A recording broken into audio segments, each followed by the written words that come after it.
오늘 하나님의 말씀은 로마서 12장 14절에서 21절의 말씀을 우리 같이 교독하시겠습니다. 로마서 12장 14절에서 21절의 말씀을 교독하시겠습니다. 신약 성경 257페이지에 있습니다.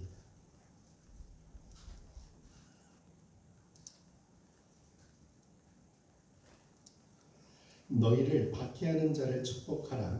축복하고 저주하지 말라. 즐거워하는 자들과 함께 즐거워하고 우는 자들과 함께 울라. 서로 마음을 같이하며 높은 데 마음을 두지 말고 도리어 낮은 데 처하며 스스로 지혜 있는 채 하지 말라. 아무에게도 악을 악으로 갚지 말고 모든 사람 앞에서 선한 일을 도모하라. 할 수 있거든 너희로서는 모든 사람과 더불어 화목하라. 내 사랑하는 자들아, 너희가 친히 원수를 갚지 말고 하나님의 진노하심에 맡기라.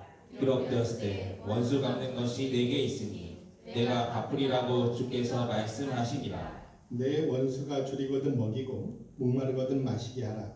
그리함으로 내가 숯불을 그 머리에 쌓아 놓으리라. 악에게 지지 말고 선으로 악을 이기라. 아멘. 우리 같이 찬양 드리겠습니다.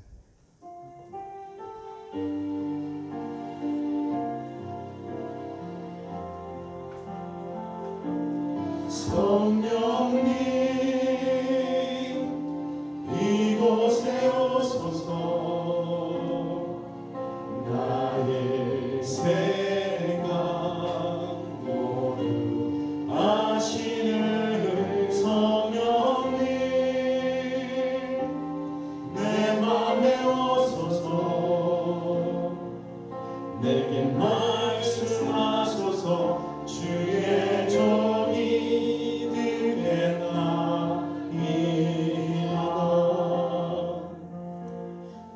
우리 같이 기도드리겠습니다. 존귀하신 하나님 아버지, 이 시간 말씀에 힘입어 선으로 악을 이기라는 삶이라는 제목으로 귀한 은혜의 말씀을 나누려고 합니다. 하나님, 사모하는 심령마다 오늘 우리 모두에게 말씀의 은혜를 부어 주시옵소서. 성령께서 말씀으로 위로하여 주옵시고 말씀으로 세임을 허락하여 주옵시고 오늘 제목대로 말씀대로 우리가 선으로 악을 이길 수 있는 용기와 힘을 부여받는 복된 시간이 될 수 있도록 이끌어 주시옵소서.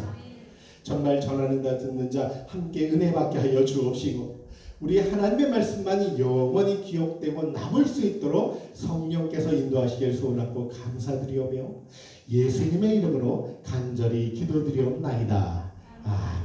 우리 옆에 분한테 한번 인사하고 시작하겠습니다. 이 자리가 복 있는 자리입니다.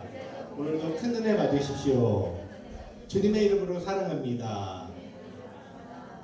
오늘 이 귀한 주일 예배를 통해서 하나님의 평강과 예수 그리스도의 은혜와 또 성령님의 교통하시는 총이 또 감동케 하는 놀라운 은혜가 저와 여러분의 삶에 충만하게 임하시기를 주의 이름으로 축복합니다.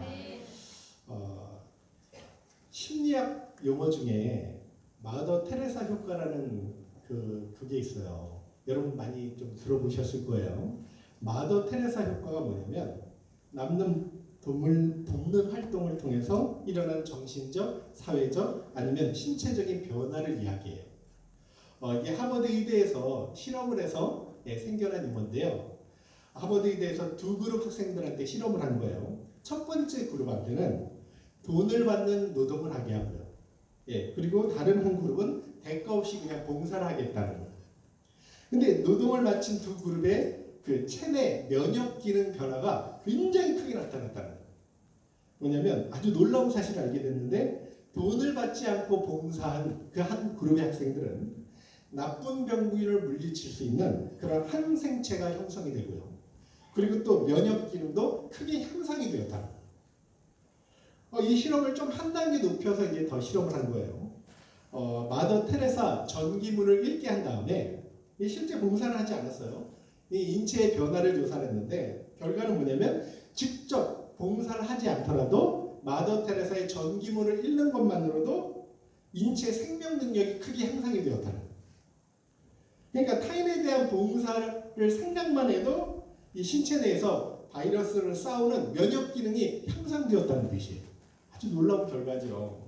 그래서 하버드 의대 연구진들이 이걸 마더 테레사 효과 이렇게 이제 명명을 한 거예요. 여러분 이렇게 남을 봉사하는 일은요 결국 내 자신, 우리 자신이 유익을 얻는 일이라는 걸 입증한 사건이에요. 내 면역력을 높이고 내 인체 생명 능력을 향상시킨다는 걸 얼마나 행복한 일입니까? 그죠? 이런 이유로요. 남을 위해 봉사하는 사람들 얼굴을 보면 이 기쁨이 넘치고 행복한 이유가 여기 있는 것 같아요. 우리 교회는 우리가 주님을 위해 헌신하고 섬기는 곳 아닙니까? 여러분 주님과 교회를 위해서 우리가 사랑으로 헌신하고 섬길 때 저와 여러분의 면역력을 높여주시고요. 그리고 또 건강한 삶을 살 수 있는 은혜를 허락하여 주실 줄로 믿습니다. 오늘 말씀은요. 구원받은 성도들이 자신을 핍박하는 원수에 대해서 어떤 자세로 대해야 되는지 잘 가르쳐 주시는 말씀이에요. 산상수훈과 같은 말씀인데요. 사실 이 설교는 참 어려운 설교예요. 왜냐면 우리가 그렇게 못 사니까. 네, 가장 어려운 설교인 것 같아요. 악에게 지지 말고 선으로 악을 이기라 라는 내용의 말씀이에요. 그래서 오늘 말씀을 통해서요. 선으로 악을 이길 수 있는 말씀에 힘을 얻고 그런 복된 용기와 은혜가 부어져서 정말 주의 명을 따라 살 수 있는 복된 은혜가 저와 여러분에게 임하실 수 있기를 예수님의 이름으로 축복합니다. 우리 14절 한번 읽고 시작할게요. 자, 시작. 너희를 박해하는 자를 축복하라. 축복하고 저주하지 말라. 여기 보니까 박해하는 자를 축복하고 저주하지 말라라고 말씀합니다. 이 박해자를 축복하고 저주하지 말라는 게 무슨 뜻일까요? 이 박해자들이요 영적으로 무지해요. 그러니까 박해를 하는 거예요. 그렇지 않습니까? 네, 그리스도의 사랑을 알면 박해를 안 하겠죠. 그러니까 그 영적으로 무지한 줄 알고 그들을 긍휼히 여기고 용서하는 마음으로 그렇게 품고 그들도 우리처럼 복음의 진리를 깨닫고 신령한 은혜와 구원의 은혜를 누릴 수 있도록 기도해 줘라. 지금 이런 말씀이에요. 옛날 김익두 목사님이라고 계셨어요. 한국 초대교회죠. 그러니까 아주 훌륭한 목사님인데 많이 들어보셨을 거예요. 이분이 아주 유명한 깡패 출신이에요. 1900년인데 봄에 미국 스왈레 선교사님의 영생이라는 설교를 듣고 감동을 받은 거예요. 그리고 나중에 세례까지 받아요. 그리고 아주 유명한 한국 부흥 강사가 되었는데요. 집회 중에서 치유와 이적이 많이 나타났다 그래서 한국 베드로라는 별칭을 얻었어요. 이 김익두 목사님이 회심하기 전에는 얼마나 많은 악행을 저지르는지 사람들 막 돈도 뺏고요. 막 괴롭히고 힘들게 하니까 오늘 김익두를 만나지 않게 해달라고 성황당에 빌었다는 거예요. 그 정도로 악명이 높아요. 근데 회심을 하고 복음에 증인이 되는데 한 번은 술 취한 사람이 시비를 거는 거예요. 느닷없이 생떼를 뿌리면서 막 때리는 거죠. 김익두 목사님은 그대로 다 맞았대요. 그리고 형님 다 때렸어? 그랬더니 다 때렸다. 왜? 이렇게 대들더래요. 그래서 이 김익두 목사님이 정색을 하면서 예수는 내가 믿고 복은 당신이 받았구만 이렇게 이야기했다는 거예요. 내가 김익두세 하는 말을 딱 하는 동시에 상대방이 안색이 변합니다. 얼마나 두려웠는지 몰라요. 그러면서 내가 예수 믿기 전에 이런 일이 일어났다면 당신이 오늘 장례날인데 내가 예수 믿는 덕에 당신이 산 줄 알라고 그렇게 이야기했다는 거예요. 그랬더니 그 사람이 머리를 조아리면서 형님 제가 이제 어떻게 하면 좋겠습니까? 라고 했대요. 그랬더니 나를 따라오라고 자기가 인도하는 부흥 집회에 참여하게 했다는 거예요. 그 사람이 후에 아주 훌륭한 장로가 되었다는 이야기입니다.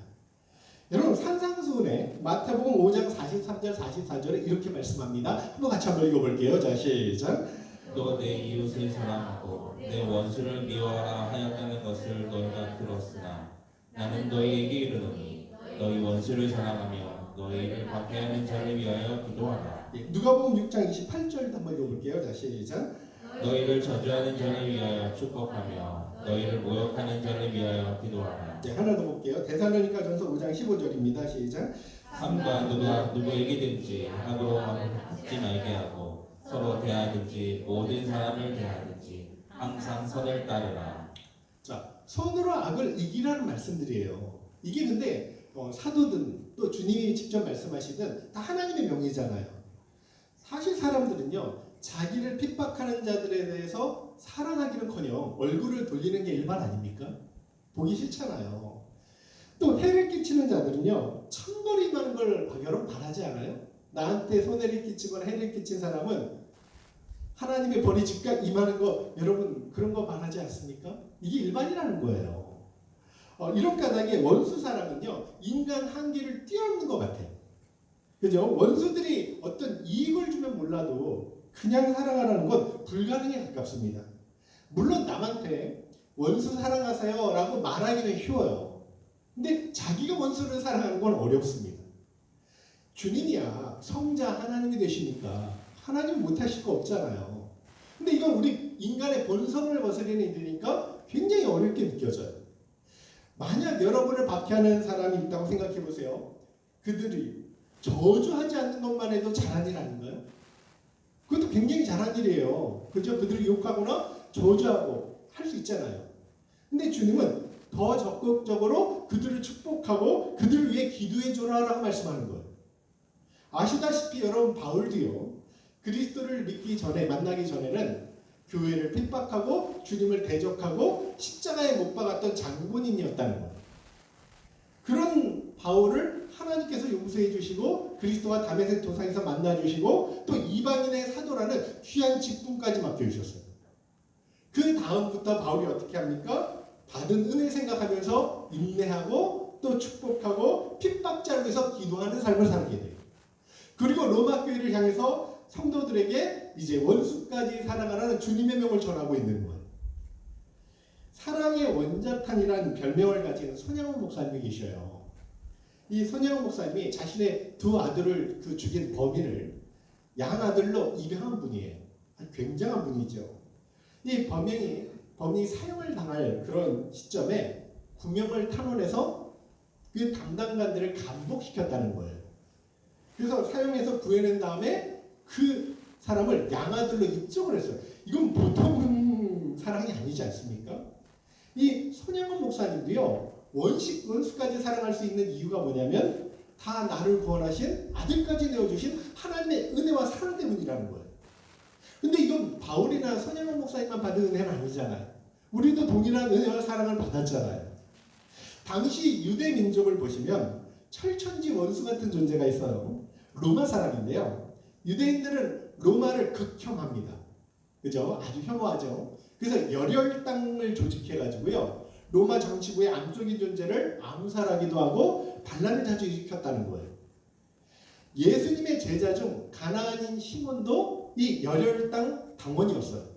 그리고 예수님이 십자가에 달리실 때 죽기 전에 여러분 아시는 것처럼 감옥에서 석방된 사람이 있죠. 맞바꾼 사람이 있죠. 누구죠? 바라바예요. 이 바라바도요. 반란군의 두목이었어요. 누가복음 23장 25절에 나와요. 그들이 요구하는 자 곧 밀란과 살인으로 말미암아 옥에 갇힌 자를 놓아주고 예수는 넘겨줘 그들의 뜻대로 하게 하니라.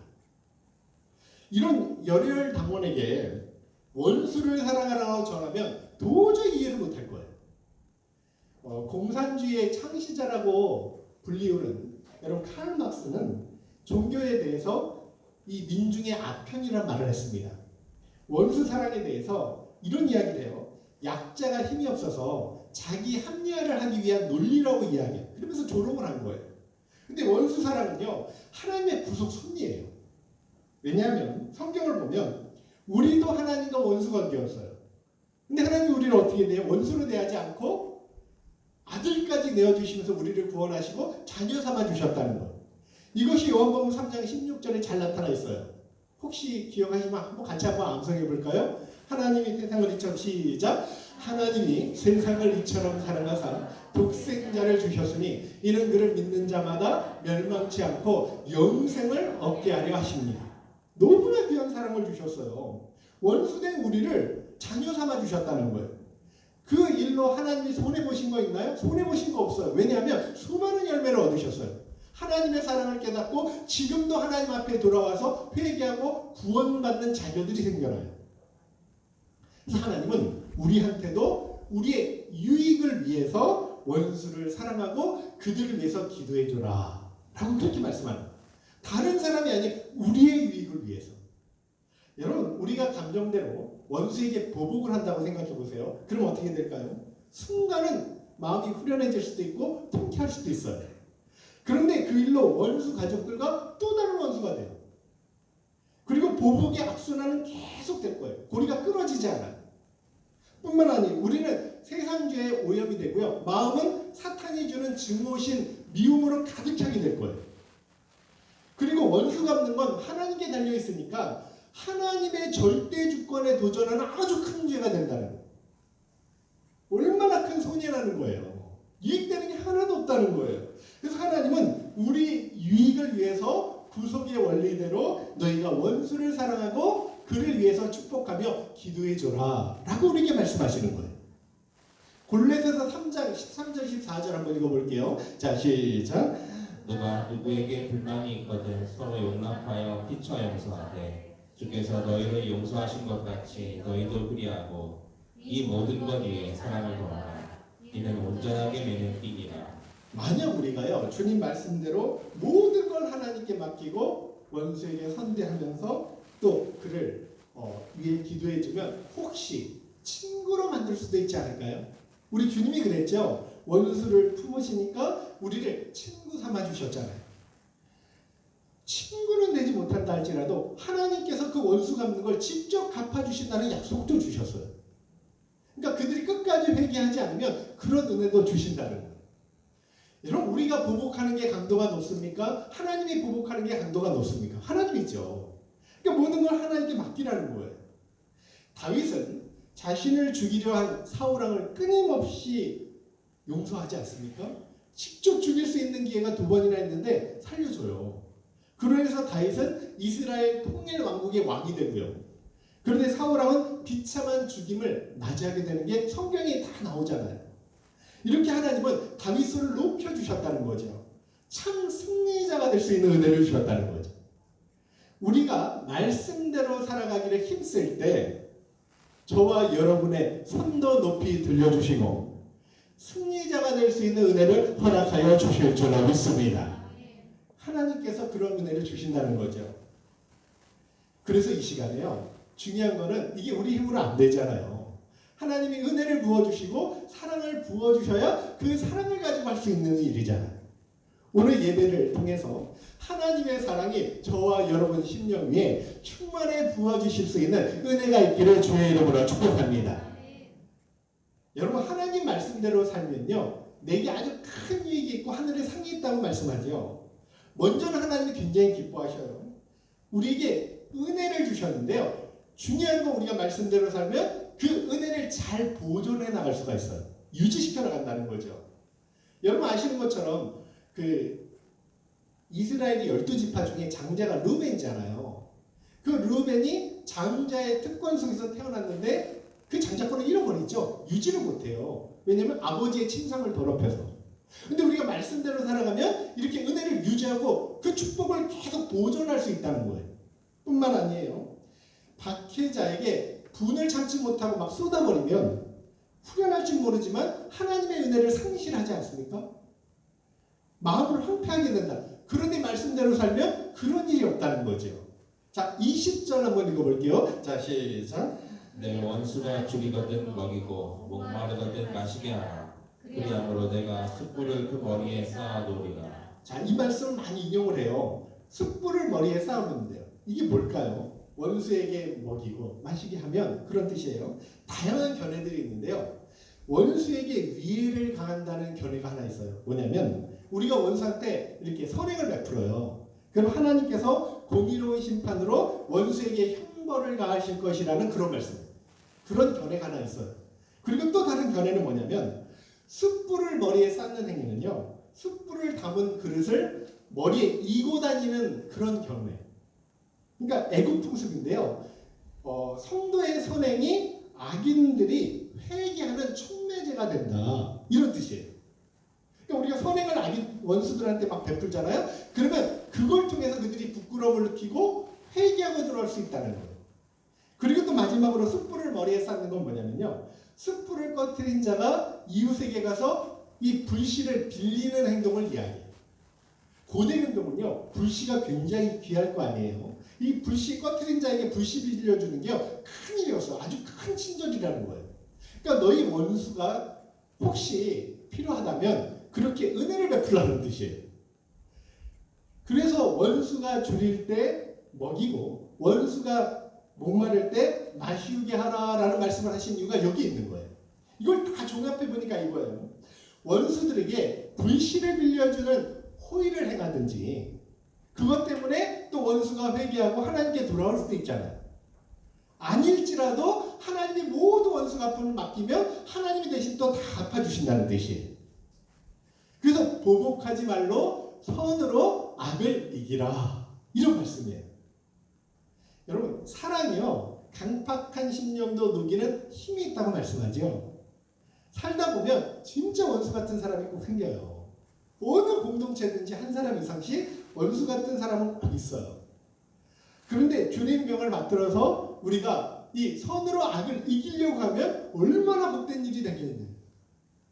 약속대로 하나님은 우리 마음에 은혜가 보존될 수 있도록 하나님께서 역사해 주실 것이고요. 또 더 나아가서 이 보복의 악순환의 고리가 끊어질 수 있는 은혜도 허락하여 주실 것이고요. 그리고 원수를 친구로도 만들 수 있는 은혜도 허락하여 주실 것이고 또 그것도 아니면 하나님께 맡기면 하나님이 철저하게 다 갚아주신다는 것이 하나님의 약속의 말씀이라는 거예요. 출애굽기 23장 4절 5절 한번 읽어볼게요. 자 시작. 내가 만일 내 원수의 길이를 쏘나 나귀를 보거든 반드시 그 사람에게로 돌릴지며 내가 만일 너를 미워하는 자의 나귀가 짐을 싣고 엎드러짐을 보거든 그것을 버려두지 말고 그것을 도와 그 짐을 뿌릴지니라. 여기 보니까 미워하는 자 원수가 나귀를 싣고 엎드려짐을 보거든 못 본 채 쌤통이나 이런 말고요 가서 도와주래요. 이게 우리가 해야 될 일이라는 이 율법이거든요.